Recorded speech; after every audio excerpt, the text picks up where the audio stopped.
Okay, first thing I did was I measured my face from jawbone joint to joint over the bridge of my nose was 9 inches, and then the bridge of the nose to under my chin was 6 inches, where I want the mask to rest. And then I took just cardstock and I cut out my templates. So my inside piece is 7.5 inches square, and my outside piece is a 7-inch square. Inside's a little bit bigger, so I can kind of push it in toward my outside piece and have it away from my face, and also make room for my filter or for an insert. The next thing I did was go ahead and trace on the inside of my fabric so that I have that to cut, and I'm actually going to cut straight across so I have a little excess all the way to the edge, which I'll use for my nose pieces for other masks. So for the nose pieces, I actually just got these off of Amazon. It came in a pack of 100 pieces, and they're 3M metal nose bridges, and for a pack of 100 I paid like, I don't know, $8 or something, relatively inexpensive. You want to cut a piece of fabric that you know is going to be big enough so that you have it twice the width so you can sew your piece right inside. Okay, next thing I did is I sewed my top edges, which is going to make room for my nose bridge and the filter. And then for my nose bridge, I actually just take this little piece here and I folded it in half and then did an overlap so that when I stitch it, it just kind of reinforces the nose. And I know it seems silly, but pay attention if you have a pattern to make sure that your pattern is going to be facing up or the right direction when you make your mask, so that it reads appropriately or is decorated appropriately.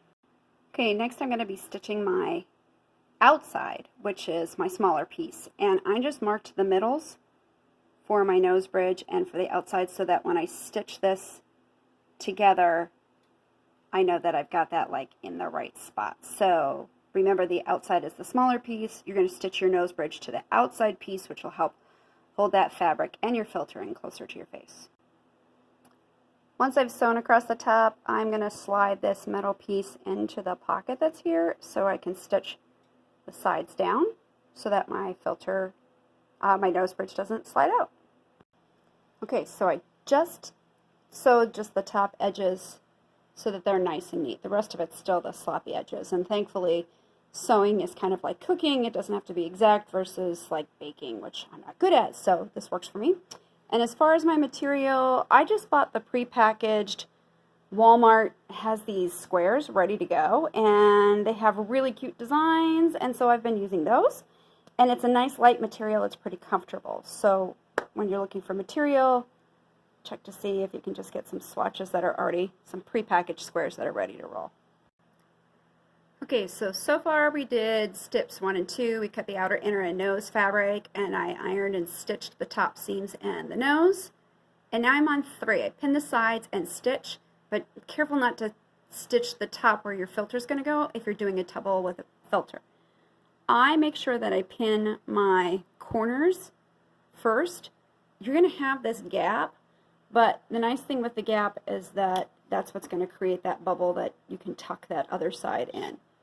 When I stitch, I start where my filter is, go out, and then I reinforce the corner when I do it, and go down, reinforce my corner, and work my way around till I come back to here.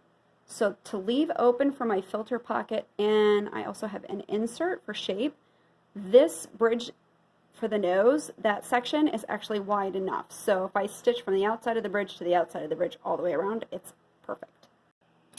So now I'm sewn all the way around the edge except for where the nose bridge is. We left that open to put our filter or a shaper or whatever else insert that you might want to put in there. So the next thing I'm going to do is iron this so it's flat. So I've turned it inside out so that my right sides are out. Make sure you use your finger to tuck your corners out as much as you can. The other thing is you might find that however this got sewn in, sometimes it's helpful to tuck that edge in and iron it so it almost folds down in, and it kind of evens out your square a bit.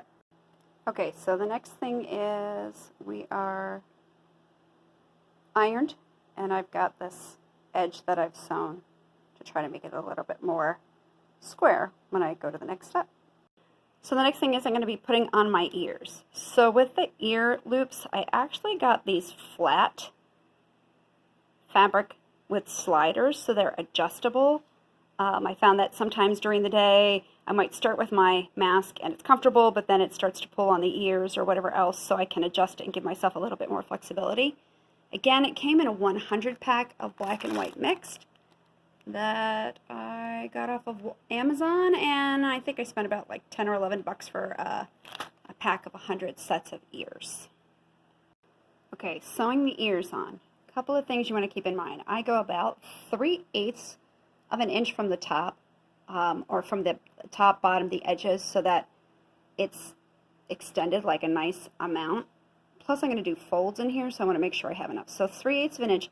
And keep in mind you're going to stitch to the inside of your mask, not where your nose bridge is. Remember, the nose bridge is going to go on the outside, so the ears are going to go on the inside. I had stitched them originally like on the inside of the material, but I felt it didn't lay as nice, so to me it was better to do it on the finishing ends of the mask. So about 3/8 of an inch from each of the corners all the way around. So it's probably excessive. I do about 3 passes across the edge there to make sure that it stays. And I start it by putting my needle through the edge of the fabric and setting it into a little bit of the elastic there, which helps it to grab onto the elastic. Okay, and like any imperfect sewer like me knows, that the seam ripper is like the eraser for the imperfect people like me, because you see I have corner, corner, corner, didn't follow my own directions, so I'm on the wrong side. So, you know, though it is, we shall fix it with the sewing eraser.